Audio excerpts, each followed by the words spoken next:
my god, I cannot see.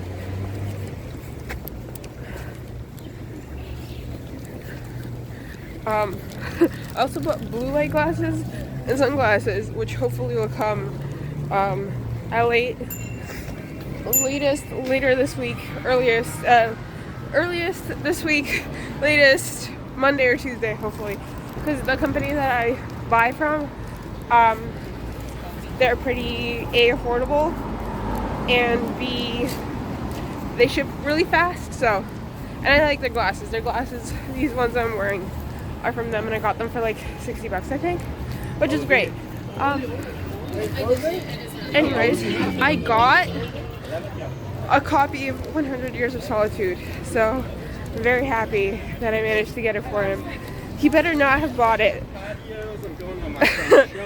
I also got other books, but I will show them to you later. For now, we go to a second destination. So, good morning. I have the most insane book haul. I'm going to show you guys real quick before I have to call the Uber. Insane book haul in the sense that, like, all of these, first of all of these are very much secondhand. So none are bought new. And one of them is for my boyfriend. So he's probably going to get this before, he's probably going to get it before this video comes out. So no spoilers for him. But yeah, he's been wanting to read this book for a while. And then when we went to the secondhand bookstores, it wasn't there, which is usually how it goes for some reason. When you actively try to look for a book, it disappears. So, let me show you what I got. I'm gonna speed run this, by the way. I've got Experiments in Prose, Peter the Great's African by Alexander Pushkin. This is based on his great-grandfather, who was from Africa, who was given to Peter the Great as a slave, and then Peter the Great was like, what the hell? I'm gonna free you, and then they became BFFs. I need a show about that. If there's anything that you should make a show about, it's that. Then we have the Chukchi Bible. I have been looking for this for years. Okay, and I didn't want to buy it off Amazon, and now I have it, and it's in pristine condition, and I paid like $7 for it. Next, we have the book for my boyfriend, which is 100 Years of Solitude by Gabriel Garcia Marquez. This isn't for me because I read it, and I wasn't the biggest fan of it, so there's that. And then I've got The Odyssey, translated by Anthony Verdi. I've been wanting this translation for a while for a video project idea thingy-mabobber that I am doing later this year, hopefully, regarding The Odyssey and the Iliad. So, yeah. Anyways. And then the other two books that I got, I think I'm going to give these to my mom for her birthday. Oops, that's not the one. We have Leon Moriarty's 9 Perfect Strangers. I'm going to be so for real with you guys. I was at the BMV by the ROM, okay, if you know, you know. And then I usually go down to the Seekers, right, which is like a block away. I searched this up while I was at BMV to see what the author's last name was, to see if they have a copy. They didn't have a copy. Maybe I wasn't looking hard enough, but anyways, they didn't have a copy. I go to Seekers. I go to the fiction section. It's spine out, laying horizontally. What the? Anyways, also, it was announced that we're getting an adaptation of Remarkably Bright Creatures from Netflix, starring, I forget what her name was, but she's a really popular, I know her face, I don't know her name, and Louis Pullman. Louis Pullman. And this has a stupid fake sticker, but it doesn't have the Netflix sticker. So, and it's like a bigger version. I think the smaller ones are smaller. Anyways, I'm probably gonna give these to Mom. So for her birthday or something like that. So yeah, that is it. I have to go. Peace out. Also, before I forget, I got an arc yesterday. Actually shorter than I thought it would be, but it's about Princess Takamina from the Shahnameh, and I am friggin' obsessed. The publisher, I think I commented something on like the cover reveal or something like that, being like, who do I need to sell my soul to, which is something I usually comment on, like, books that I'm really excited for. It was like, who do I need to sell my soul to for, like, an arc? And the publisher messaged me. They're like, we'd love to send you an arc. Or I think I mentioned that I'm also, like, Persian or something like that. Like, we'd love to send you an arc. And I was like, okay, here's my address. Please send me an arc. So it came really fast. I was very surprised. Very surprised, actually. So, yeah, that's, where's my hair clip? I don't know where my hair clip is. Alright, I gotta go. Peace out. Peace out. Hello. We are shifting a little bit as far as this episode of, what is it, Unread Archives, I think, because we spun and it landed on Birth of a Dynasty, which I have to check if I actually have. I think I checked it out at one point. Maybe. Let's see. Let me see what's going on here. I thought I had it. So we're going to be shifting gears a little bit. I'm still going to read Birth of a Dynasty. That's still happening in this video, but what we're going to do is we're actually going to put a pin in that right now because I just got off reading Daughter of Crows and I still don't know how I feel about that. I'm still so conflicted about it. But yeah, also I'm not sick, it's just allergies. What was I saying? So we are going to shift gears a little bit and we are actually going to read 2 mystery books instead. Mystery thrillers, whatever you want to call them. The first one is, well, one of them is My Husband's Wife by Alice Feeney. And the reason why I'm pushing this up to the top of my TBR right now, or I'm reading it I'm going to start it in a bit, is because Carrie from Carrie Can Read, she's one of my favorite booktubers, and she posted one of her monthly mystery videos or whatever, and I really want to watch it, but I don't want to spoil it for myself because My Husband's Wife is on my mystery TBR. And it's the only one by Alex Feeney that has genuinely intrigued me. But yeah, so that's the only one that genuinely intrigues me. I also watched a spoiler version of Lexi reading Rock, Paper, Scissors, and she spoiled the twist. And I was like, no, never mind. I'm not gonna, I don't like the way that Alice Feeney I don't like the way that twist went. So there's that. So we're gonna read My Husband's Wife, and we're also going to read 9 Perfect Strangers. Sorry, I'm just gonna shift you. I'm gonna try to react to certain parts of both books, obviously. I'm gonna do the beginning, and I think I'll update you 25% in, 50% in, 75%, that kind of thing. That way these vlogs aren't too long. So I think at some point I do want to read a Sherlock Holmes book because I've never actually read a Sherlock Holmes book. I'm gonna switch it back here. So that's gonna be fun. I will get back to you on that. Well, I'm going to start My Husband's Wife because, why is it flipped? I don't like that. I forget sometimes I flip my thing at night and then when I turn it on during the day. So here we go. This is the first, obviously I know what happens. Basically, a woman goes on a run and she doesn't have her phone or anything. She has none of her documents. She doesn't have her phone. She doesn't have her license, nothing. She doesn't have keys. And she comes home, and when she goes knocking on the door, a woman that looks like her comes out and is like, "Who are you?" And it's that moment. "Who are you?" "I'm Pam." "Who are you?" "I'm the owner of this house." Except switched. Well, no, it's not switched because anyways, we are going to start.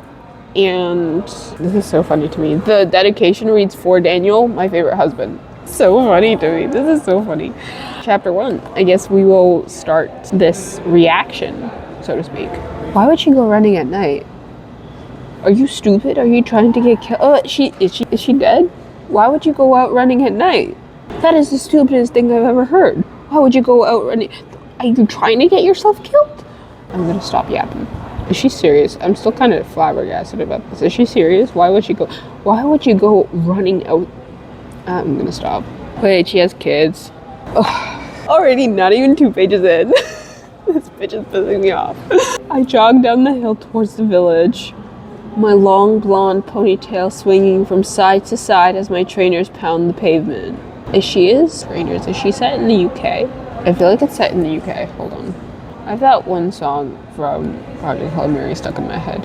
The one that's in Maori. I thought that was phenomenal to include, honestly. What is it? Updates.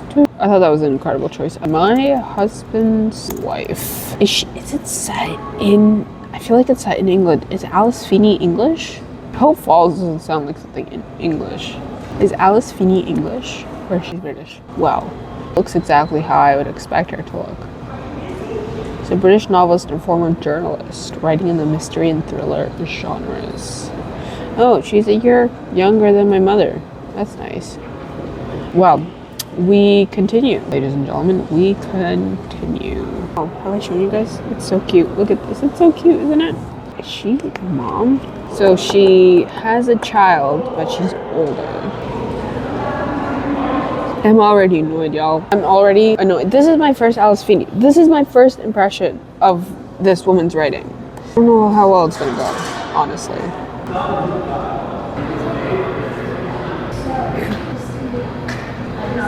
He's 10 years older than her? Killer? What's going on? Can y'all hear me? What's going on? Bro, this is pissing me off. We've got a POV change, ladies and gentlemen. Chapter 4, we meet Birdie, which is our other POV, I believe, 6 months earlier. So.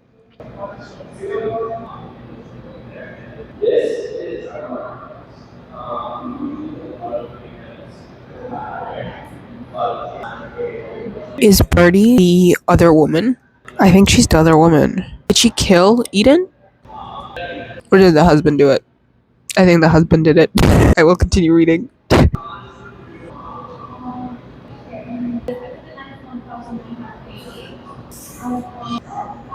Why do I have a Harry Potter reference in 2026? Okay, I'm keep reading. I'm 20% through. I know police are usually somewhat involved in crimes and mysteries and thrillers and all that stuff, but this Carter guy is too involved, and I don't like him. I think something's gonna go wrong. I think, who the frick is Birdie? I'm so confused, actually. Bamboozled, very confused, actually. Incredibly. I don't know what the hell's going on, honestly. I don't know what's going on, y'all. I don't know what the bloody hell is going on. Confused. Very confused. I do know that this Sergeant Carter is suspicious. Very suspicious. I don't like him. Suspicious. I am very suspicious of him, actually. I don't like him. I feel like it's gonna be... Can you imagine if it was the husband? That would be hilarious. Actually, I would laugh. I would actually die of laughter. It's not the same size. Hold on. Sorry. I had to. I'm trying to do like what I read in a week thing, but I keep forgetting to track what I'm reading. I have a feeling I'm going to finish this today. I'm almost 100 pages in. So I honestly have no idea what to expect. I bet you my mom would be able to guess what. I'm going to have her read this. I'm going to ask her to read it, and I'm going to tell her that she has to tell me what she thinks the twist is. I'll have her come in at the beginning and be like, this is what I think the twist is, after the chapters, or like the very beginning before she knows what the book is about, and then after one chapter, and then 50%, and then at the end, whether or not she guessed it. So maybe I'll do that. Would be really fun. I am bamboozled? Question mark? Truly, actually, a little shocked. I'm gonna lie. I don't know who Birdie is. Who is Birdie? She came 6 months before Eden and Harrison did. I don't like this Carter dude, and I'm feeling something's connected. Somehow it's all connected to Birdie. I don't know. I will see you later when I'm further down the line. Still confused, but I'm intrigued. I'm listening to thriller suspension reading music for like mystery and thriller books. It really gets you in the vibe. That's how I managed to read 72 pages. Anyways, I will see you later. Can't hear myself. Hello, I'm 31% through. I'm on page 110. I think there's been a lot of things that have been happening. So our girl Birdie, she inherited the house that Harrison and Eden moved into 6 months prior to Eden's storyline. So she inherited it from her grandmother, and her grandmother, her mother, and her all have the same name, Olivia Bird, right? And her grandmother was known as Mrs. Bird, and her mom was known as Miss Bird, right? Even though her grandmother never married. So, and Olivia likes to be called by Birdie. So she gets to this house because a solicitor came to her apartment. And she gets to this house, and she walks around, and our policeman, Mr. Carter, Sergeant Carter, whatever the hell his name is, Detective Carter, whatever the hell his name is, he's like, what's going on? Who are you? I need to see a piece of ID. And so he tells her that her grandmother was a very reclusive lady. Nobody really knew anything about her, and that she actually died twice. So her family buried her, and then grave robbers came and were taking off the rings off her fingers, and there was this giant ruby ring, which was mentioned actually in Birdie's POV earlier, I think. And so they cut off that finger with the ring, and because of that, Mrs. Bird, the grandma, actually woke up and then came home and was like, I'm alive. And then later she died. So the thing with the grandmother was she actually got an envelope from this company called Thanatos. And Thanatos, if you don't know, is the Greek god of death. We know that Hades is the god of the underworld, but he's not. The god of death is Thanatos. What else am I saying? So there's that, which is pretty consistent, I guess, in a sense, because, well, naming conventions wise, because Thanatos, our company Thanatos, supposedly knows and can tell you when you will die. Here's my theory. Olivia, so Birdie inquires more because she saw this envelope, right, from Thanatos, and it had supposedly her name on it. That was a big twist. It wasn't actually her name, it was grandmother's name because they have the same name. I can't believe I fell for that, man. This is how I would be such a shit detective. Just make me the next victim at this point. I bet my mom could figure it out, though. Anyways, so she's like, oh, so what happened with, like, grandmother's death? Because Carter, our police boy Carter, said that I found her and that she actually mailed a letter to the station and was like, you will find me dead after this day. And so she opens up, she's like, oh, it's weird. How did she know? What? She's thinking back on that envelope or whatever. And so she opens it, and it says the exact day that her grandmother died. And this was confirmed by Carter, right? So she's like, and so she calls up the number. I think that's on the envelope. And they're like, do this questionnaire. They give her a link, do this questionnaire, da-da-da. And then they call her back, and they're like, we have an appointment for you. Please come, da-da-da. So she goes to this appointment, and they're weird. Something is weird about something. I feel like this is a social experience. Is it a government conspiracy? So something's off about this, right? Because she walks into this place and it's like almost isolated from everything else. Like it's there, but you wouldn't really notice it's there unless someone like pointed out to you that it's there. It's that kind of thing. Blends in, right? Think of it like the TARDIS, right? The TARDIS is a blue box, but because of its technology, you don't really think that it's kind of there. It works. It's a blue box, which is odd in today's day and age, but it still works because of it's still working as a cloaking technology. Anyways, I'm going too nerdy for this. So then, what was I saying? Yeah. So then she's like, oh, I'm gonna fill in the second questionnaire, and it's asking her like these really personal things like age, name, all that stuff, and it's like yes or no questions, and it's like list all your family members, list all their contacts, list all your email addresses, and what the frick is going on? So then they go, and she meets the doctor, and she notes that both the receptionist and the doctor, the assistant and the doctor, are like really familiar, and something about them is like too perfect. The receptionist or the assistant smiles with a very bright smile or something. Something's off, right? And she's like, do I recognize these people? Are these actors? This is what I'm telling you all, it's a government conspiracy. Watch it be. Is it a fucking movie?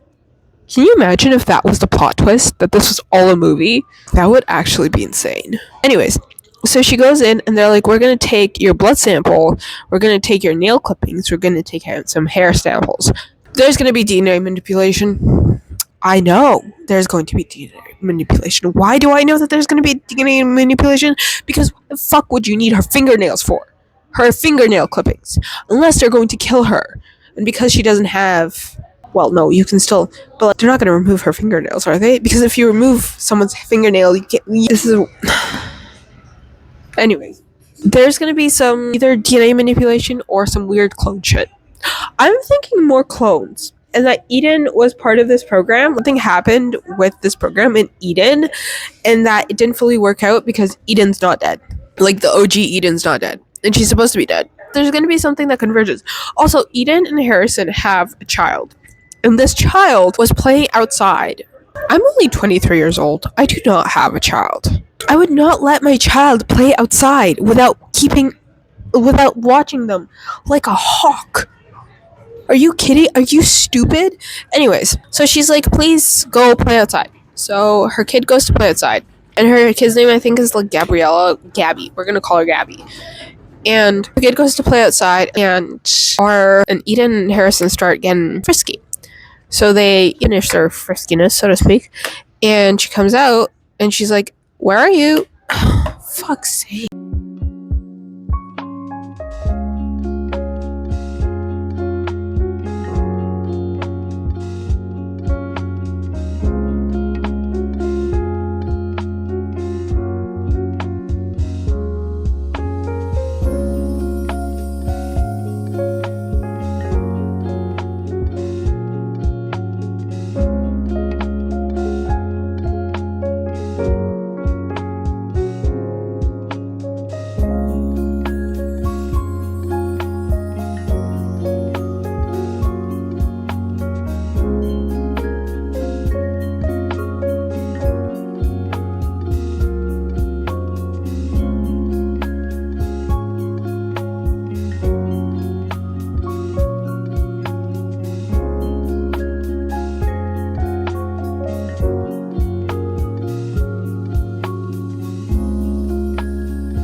the bookcase that they were told they're not allowed to move.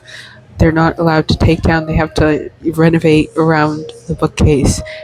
It's a secret door. There's a secret door behind the bookcase. I knew it. I knew there was a secret door. Obviously. Also, the feeling Harrison is actually more connected to the house, or at least to Olivia Bird, than I think he killed. I think he did it. Or maybe Carter did it. I still don't trust Carter. I have no further theories. I fear Carter's still sus. Olivia's kind of sus, but I'm just like, whatever. And it's interesting that, well, we don't have Eden's POV anymore. It's just Birdie, for the most part, and Harrison and Carter. I don't know. I was right. I was right. I was right that Harrison has something. Harrison is connected to Olivia Bird. How is he connected to Olivia Bird? How did he know the whistle that she uses for Sunday? I knew there was something. I knew he was more connected to the house and that place than we were told. Call me fucking Poirot. Fucking Sherlock Holmes right here, guys. There we go. Okay, guys, I am 63% through. And we're gonna finish this today. Yeah, we are going to finish this today.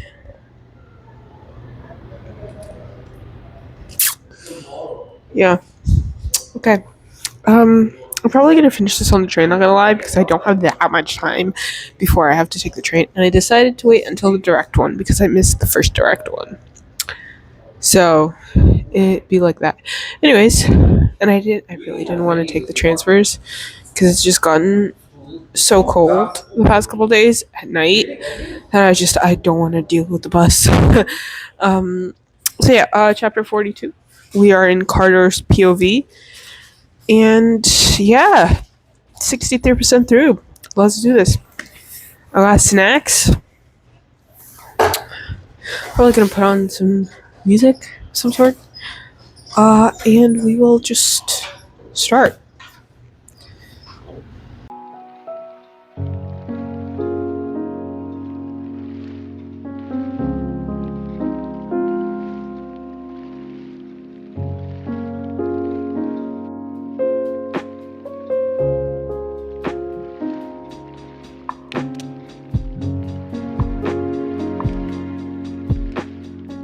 Here's an update to the mystery books. I think I'm gonna choose another mystery book. I'm not gonna drink this tea, because I did enjoy My Husband's Wife. I genuinely enjoyed it. So I Can't Read and Then There Were None. I've read I Can't Read and Then There Were None. I've read Murder on the Orient Express. I also read another Agatha Christie, and then I've been spoiled for Murder of Roger Ackroyd because I was an idiot and didn't put -AI on my search. Anyways, and the AI thing spoiled it for me. So, anyways, we have one girl, Sharp Objects. I'm curious about Sharp Objects, but I don't think I want a thriller. I want a mystery book. Why am I not logged in? This is very strange. Fantastic. Sharp Objects. What is it about? No, respectfully, if it has an abusive relationship, I don't want to read about that. Girl with the Dragon. I don't really want to read Dan Brown, but he is a really popular author. There's also Louise Penny. I just find that the book is really boring. The 9 Strangers. Wow, I cannot breathe. Was it 9 Perfect Strangers? Or was it... Maybe it was another one.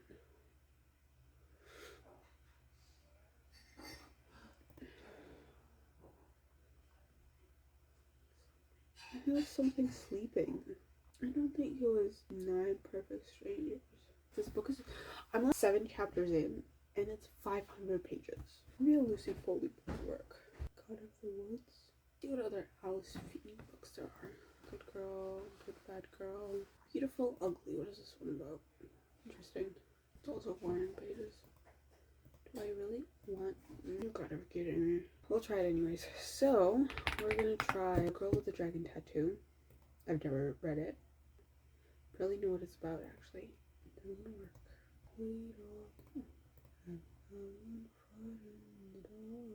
I'm not gonna read Riley Sager.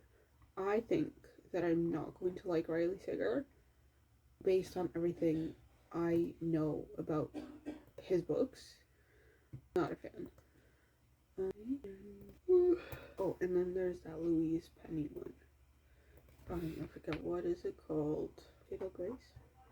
My mom has a copy. But I haven't really been reading physicals much because I just find that I just get really tired from holding it. So, okay. So, we are, I guess, DNFing in a sense. Where did my e-reader go? I think that's the answer. We are going to be DNFing Never-Ending Strangers, which is a bummer, but I'm still gonna get it. It's next week. And then we're gonna read some of these. So, been sent. Cool.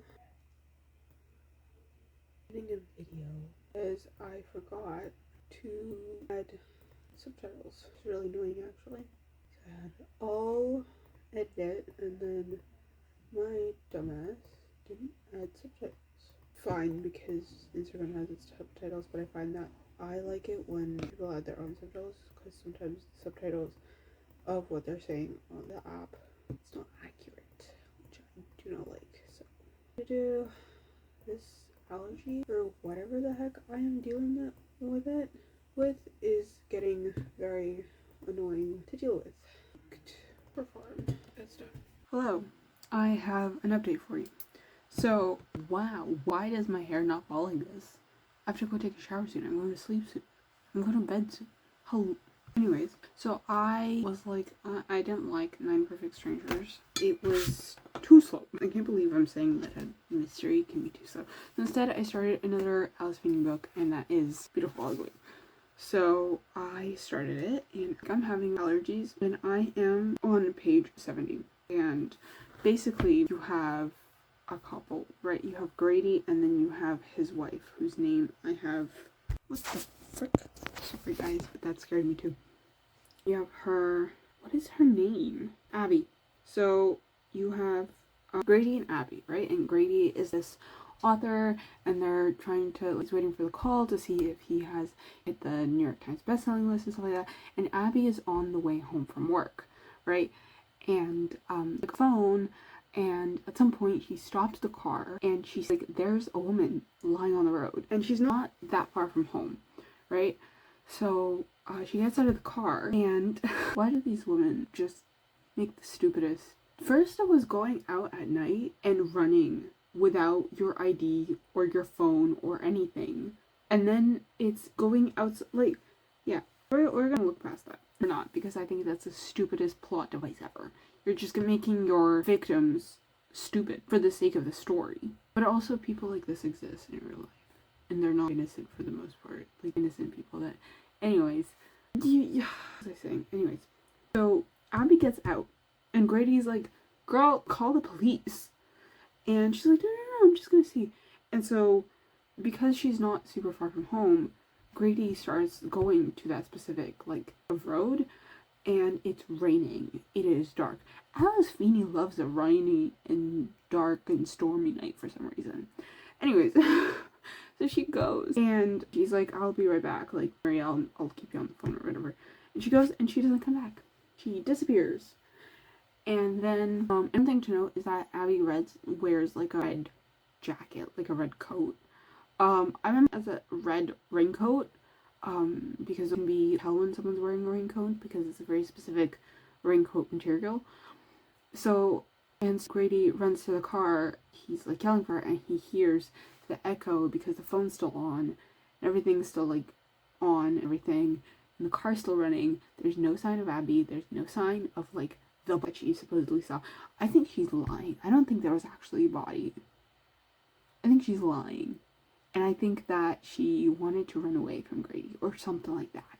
I don't know if I trust Grady. Anyways, so she has disappeared. Just poof, gone, right? So then we cut to, like, a year after, and he's basically down in the dumps.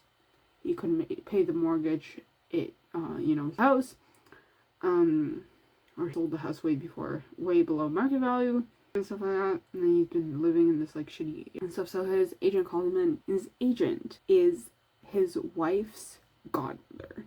So his wife introduced him to her, basically. So he's kind of creepy in a sense. Anyways, so yeah, and royalties aren't really enough, and he hasn't been able to write a second book. Right? So what is it with me and reading books about authors? Like the main character. Because Francis in Nine Perfect Strangers was also an author. Anyways, so yeah. He's like, okay, well, you have to go to this cottage. I left this house, this cottage, by this really super duper author, Charles Whitaker, I think it was. But I haven't had time to check in. I haven't had time to see where it is, and it's off the coast of Scotland, like it's on this island. It's called Amberley, I think. I don't know the real place. It is. Huh. No. It's fictional. That does sound like a Scottish island, actually. I feel like yeah, it sounds like a Scottish island. Anyways, so she's like, here's a check, go to this island. So he drives from like London to where he has to get on a ferry and stuff. So he gets on a ferry, and the ferry is like this kind of weak kind of thing, and like, I don't know, the island's creepy. It's more like a creepy, it's not as like Wife wasn't creepy. I feel like this is more thriller-esque. Anyways, so he gets to this island, and it's kind of like creepy and stuff like that, and then he gets in the car of like the ferry driver, and they're like driving to that, and this is a place like there's no service connection, there's nothing, like the buildings, and that's it. Food and like 2 times a week that the ferry comes in and stuff like that, and if the weather's shit, then you can't do anything, right? So I feel like I need to cut my hair again. Anyways, don't tempt me. Don't tempt me. So he gets in the car, and then they're driving, and he's like, stop! And the lady's like, what with you? And so he thinks that he sees his wife, and he also saw her on the boat, on the ferry to the island. He's looking around, and then his dog, Columbo, was like barking, whatever, and then he saw someone that looked like his wife, and then when he ran towards her, she like disappeared. Trace of her. And she's wearing that red jacket. That's important. He thinks that he saw her on the ferry. He thinks that he saw her on the island as well, and he's just kind of losing it. And then we go to a flashback of Abby, and she's in like a therapy, and she's like, I have been lying to my husband about like everything. So I have a feeling that she has more of a connection to Amberley. Is she related to the Charles Whitaker guy? I have a feeling that there's more to this Charles Whitaker guy. This Whitaker guy, he's apparently super duper like crazy famous writer, I think, and he's written 9 novels, and he was supposed to publish like his 10th. He allegedly said was like the bestest he's ever written, like his magnus opus. And then he died, and he hid his 10th draft. Like, not even the agency didn't see a thing, right? It didn't see the light of day. It only saw Charles's eyes. It was only seen by Charles's eyes. And Grady finds it under like a floor. He also finds a skeletal hand, which I don't think I fully understood. Which is nuts. What do you mean you saw a skeleton? What do you mean? Get out of the fucking house or go. What do you mean you saw a skeleton head? I'd be out of that. I would be, take me back. Take me back. Take me back. Take me back. I'm out of here. Take me back. Get me out of here.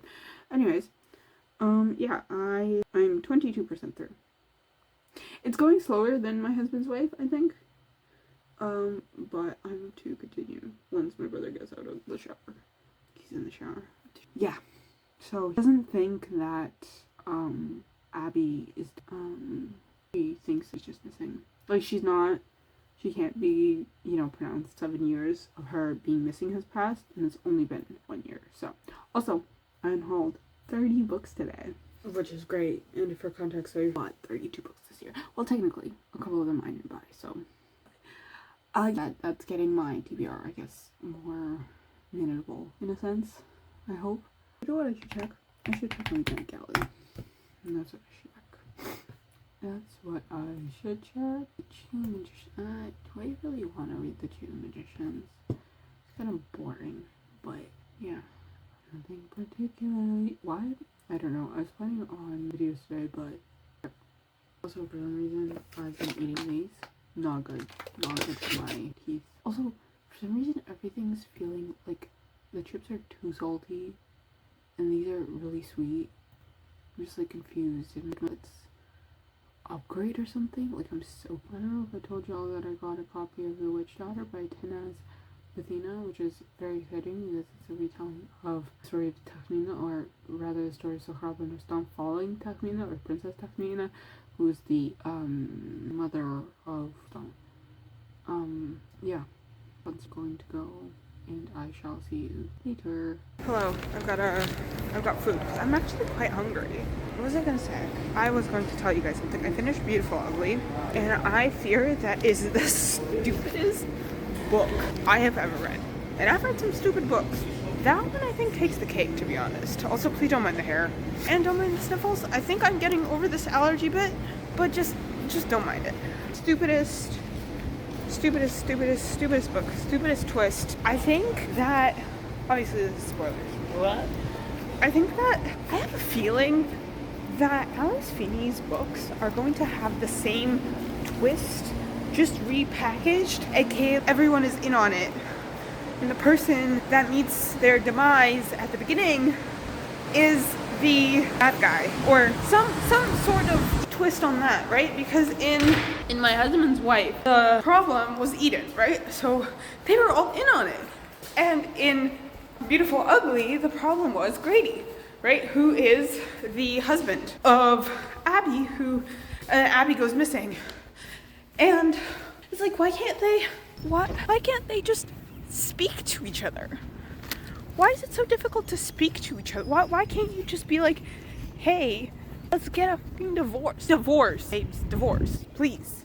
If all of them have been solved, they realized that they were not compatible because one wanted kids, the other didn't want kids. That's not something you can really change your mind about. At least, especially, you can't change your mind. Kids are a big commitment, right? Kids are a big commitment. And it's like, the more I think about it, the more stupid it truly gets. Oh my god, I can't even think straight. The more I think about it, as I said, the stupider it gets. It's just so frustrating because the premise was interesting and then it just unraveled, completely unraveled. Anyways.